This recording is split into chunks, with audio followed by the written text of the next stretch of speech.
एकलव्य के रहस्य जानकर चौंक जाएंगे आप। प्राचीन भारत में हुए हजारों धनुर्धरों में सर्वश्रेष्ठ कौन था, ये तय करना मुश्किल है। उन्हीं धनुर्धरों में से एक एकलव्य थे।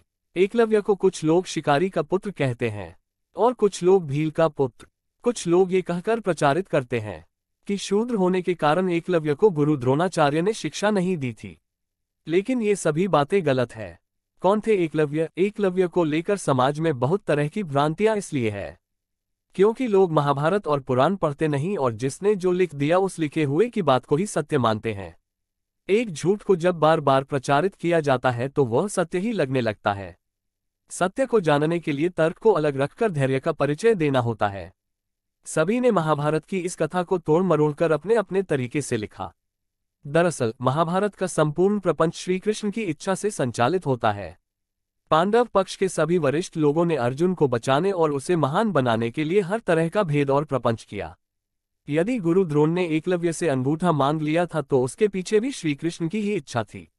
महाभारत में एक स्थान पर श्री कृष्ण ने अर्जुन से स्पष्ट किया कि तुम्हारे प्रेम में मैंने क्या क्या नहीं किया है। तुम संसार के सर्वश्रेष्ठ धनुर्धर कहलाओ, इसके लिए मैंने द्रोणाचार्य का वध करवाया, महापराक्रमी कर्ण को कमजोर किया और न चाहते हुए भी तुम्हारी जानकारी के बिना निषादराज के दत्तक पुत्र एकलव्य को भी वीरगति दी, ताकि तुम्हारे रास्ते में कोई बाधा न आए। दरअसल एकलव्य भगवान श्री कृष्ण के पितृव्य चाचा के पुत्र थे, जिसे बाल्यकाल में ज्योतिष के आधार पर वनवासी भीलराज निषादराज को सौंप दिया गया था। एकलव्य अपना अंगूठा दक्षिणा में नहीं देते या गुरु द्रोणाचार्य एकलव्य का अंगूठा दक्षिणा में नहीं मांगते तो इतिहास में एकलव्य का नाम नहीं होता। एकलव्य को इस बात का कभी दुख नहीं हुआ कि गुरु द्रोणाचार्य ने उनसे अंगूठा मांग लिया। गुरु द्रोणाचार्य भी एक ऋषि थे, वे भलीभांति जानते थे कि उन्हें क्या करना है। वे भीष्म पितामह और अर्जुन को दिए हुए वचन से बंधे थे। गुरु द्रोणाचार्य के समक्ष धर्म संकट उत्पन्न हो गया था। द्रोण का वचन, उन्होंने भीष्म पितामह को वचन दिया था कि वे कौरव वंश के राजकुमारों को ही शिक्षा देंगे, और अर्जुन को वचन दिया था कि तुमसे बड़ा कोई धनुर्धर नहीं होगा।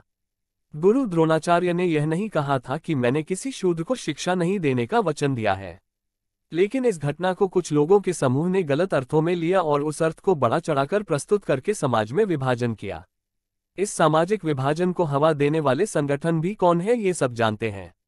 द्रोणाचार्य ने जिस अर्जुन को महान सिद्ध करने के लिए एकलव्य का अंगूठा कटवा दिया था, उसी अर्जुन के खिलाफ उन्हें युद्ध लड़ना पड़ा और उसी अर्जुन के पुत्र की हत्या का कारण भी वही बने थे और उसी अर्जुन के साले के हाथों उनकी मृत्यु को प्राप्त हुए थे। द्रोणाचार्य के चरित्र को समझना अत्यंत कठिन है। राजपुत्र थे एकलव्य। महाभारत काल में प्रयाग इलाहाबाद के तटवर्ती प्रदेश में सुदूर तक फैला श्रृंगावरपुर राज्य निषादराज हिरण्यधनु का था। गंगा के तट पर अवस्थित श्रृंगावरपुर उसकी सुदृढ़ राजधानी थी। एक मान्यता अनुसार वे श्री कृष्ण के चाचा का पुत्र था, जिसे उन्होंने निषाद जाति के राजा को सौंप दिया था।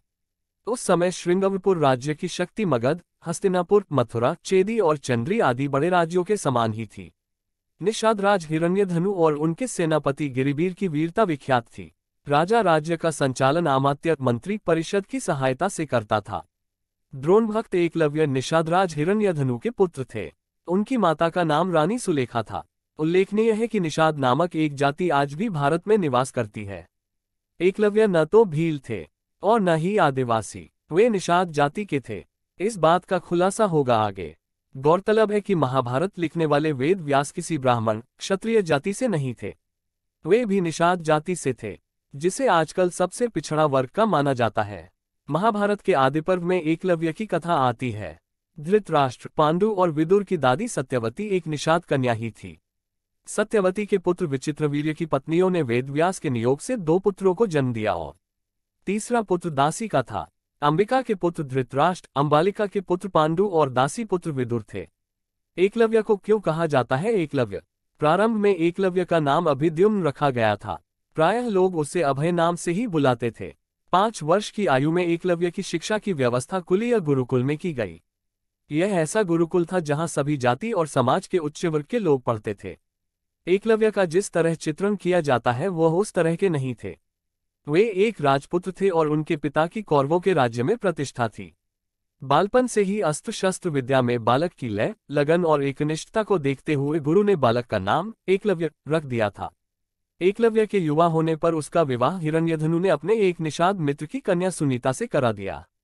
एक बार पुलक मुनि ने जब एकलव्य का आत्मविश्वास और धनुष बाण को सीखने की उसकी लगन को देखा तो उन्होंने उनके पिता निषादराज हिरण्यधनु से कहा कि उनका पुत्र बेहतरीन धनुर्धर बनने के काबिल है, इसे सही दीक्षा दिलवाने का प्रयास करना चाहिए। पुलक मुनि की बात से प्रभावित होकर राजा हिरण्यधनु अपने पुत्र एकलव्य को द्रोण जैसे महान गुरु के पास ले जाते हैं। एकलव्य द्रोण संवाद। उस समय धनुर्विद्या में गुरु द्रोण की ख्याति थी। एकलव्य धनुर्विद्या की उच्च शिक्षा प्राप्त करना चाहता था। एकलव्य को अपनी लगन और निष्ठा पर पूर्ण विश्वास था। एकलव्य गुरु द्रोणाचार्य के पास आकर बोला, गुरुदेव मुझे धनुर्विद्या सिखाने की कृपा करें।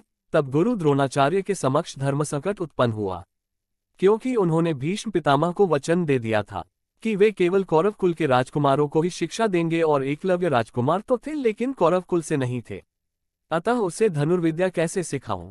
अतः द्रोणाचार्य ने एकलव्य से कहा, मैं विवश हूं, तुझे धनुर्विद्या नहीं सिखा सकूंगा।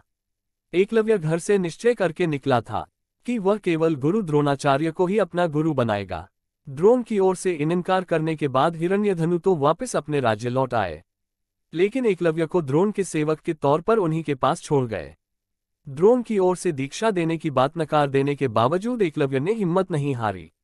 वह सेवकों की भांति उनके साथ रहने लगा। द्रोणाचार्य ने एकलव्य को रहने के लिए एक झोपड़ी दिलवा दी। एकलव्य का काम बस इतना होता था कि जब सभी राजकुमार बाण विद्या का अभ्यास कर चले जाएं तब वह सभी बाणों को उठाकर वापस तरकश में डालकर रख दे। जब द्रोणाचार्य अपने शिष्यों को अस्त्र चलाना सिखाते थे तब एकलव्य भी वहीं छिपकर द्रोण की हर बात, हर सीख को सुनता था। अपने राजकुमार होने के बावजूद एकलव्य द्रोण के पास एक सेवक बनकर रह रहा था। एकलव्य ने अपने खाली समय में द्रोण की सीख के अनुसार अरण्य में रहते हुए ही एकांत में तीर चलाना सीखता था। जब पता चला द्रोणाचार्य को एक दिन अभ्यास जल्दी समाप्त हो जाने के कारण कौरववंशी सभी राजकुमार समय से पहले ही लौट गए, ऐसे में एकलव्य को धनुष चलाने का एक अदद मौका मिल गया। लेकिन अफसोस उनके अचूक निशाने को दुर्योधन ने देख लिया और द्रोणाचार्य को इस बात की जानकारी दी। द्रोणाचार्य ने एकलव्य को वहां से चले जाने को कहा। हताश निराश एकलव्य अपने महल की ओर रुक कर गया, लेकिन रास्ते में उसने सोचा कि वह घर जाकर क्या करेगा, इसलिए बीच में ही एक आदिवासी बस्ती में ठहर गया। उसने आदिवासी सरदार को अपना परिचय दिया और कहा कि वह यहाँ रहकर धनुष विद्या का अभ्यास करना चाहता है। सरदार ने प्रसन्नतापूर्वक एकलव्य को अनुमति दे दी। आदिवासियों या भीलों के बीच रहने के कारण एकलव्य को शिकारी या भील जाति का मान लिया गया। एकलव्य ने आदिवासियों के बीच रहकर वहां गुरु द्रोणाचार्य की मिट्टी की मूर्ति बनाई और मूर्ति की ओर एकटक देखकर ध्यान करके उसी से प्रेरणा लेकर वह धनुर्विद्या सीखने लगा। मन की एकाग्रता तथा गुरु भक्ति के कारण उसे उस मूर्ति से प्रेरणा मिलने लगी और वह धनुर्विद्या में बहुत आगे बढ़ गया। समय बीतता गया और कौरव वंश के अन्य बालकों, कौरव और पांडवों के साथ साथ एकलव्य भी युवा हो गया। द्रोणाचार्य ने बचपन में ही अर्जुन को यह वचन दिया था कि उससे बेहतर धनुर्धर इस ब्रह्मांड में दूसरा नहीं होगा। लेकिन एक दिन द्रोण और अर्जुन दोनों की ही यह गलतफहमी दूर हो गई जब उन्होंने एकलव्य को धनुष चलाते हुए देखा। राजकुमारों का कुत्ता। एक बार गुरु द्रोणाचार्य पांडव एवं कौरव को लेकर धनुर्विद्या का प्रयोग करने अरण्य में आए। उनके साथ एक कुत्ता भी था जो थोड़ा आगे निकल गया। कुत्ता वहीं पहुंचा जहां एकलव्य अपनी धनुर्विद्या का प्रयोग कर रहा था। एकलव्य के खुले बाल एवं फटे कपड़े देखकर कुत्ता भौंकने लगा। एकलव्य ने कुत्ते को लगे नहीं, चोट न पहुंचे और उसका भौंकना बंद हो जाए, इस ढंग से 7 बाण उसके मुंह में थमा दिए। कुत्ता वापस वहां गया जहां गुरु द्रोणाचार्य के साथ पांडव और कौरव थे। तब अर्जुन ने कुत्ते को देखकर कहा, गुरुदेव यह विद्या तो मैं भी नहीं जानता, ये कैसे संभव हुआ? आपने तो कहा था कि मेरी बराबरी का दूसरा कोई धनुर्धारी नहीं होगा, किंतु ऐसी विद्या तो मुझे भी नहीं आती। द्रोणाचार्य ने आगे जाकर देखा तो वहां हिरण्यधनु का पुत्र गुरुभक्त एकलव्य था। द्रोणाचार्य ने पूछा, बेटा यह विद्या कहाँ से सीखी तुमने? एकलव्य, गुरुदेव आपकी ही कृपा से सीख रहा हूँ। द्रोणाचार्य तो वचन दे चुके थे कि अर्जुन की बराबरी का धनुर्धर दूसरा कोई न होगा, किंतु ये तो आगे निकल गया। अब गुरु द्रोणाचार्य के लिए धर्म संकट खड़ा हो गया था। एकलव्य की प्रतिभा को देखकर द्रोणाचार्य संकट में पड़ गए, लेकिन अचानक उन्हें एक युक्ति समझ में आई और उन्होंने कहा, मेरी मूर्ति को सामने रखकर तुमने धनुर्विद्या तो सीख ली, किंतु मेरी गुरुदक्षिणा कौन देगा? एकलव्य ने कहा, गुरुदेव जो आप मांगे। द्रोणाचार्य ने कहा, तुम्हें मुझे दाएं हाथ का अंगूठा गुरुदक्षिणा में देना होगा। उन्होंने एकलव्य से गुरु दक्षिणा में उसके दाएं हाथ का अंगूठा इसलिए मांगा ताकि एकलव्य कभी धनुष चला ना पाए। एकलव्य ने एक पल भी विचार किए बिना अपने दाएं हाथ का अंगूठा काटकर गुरुदेव के चरणों में अर्पण कर दिया।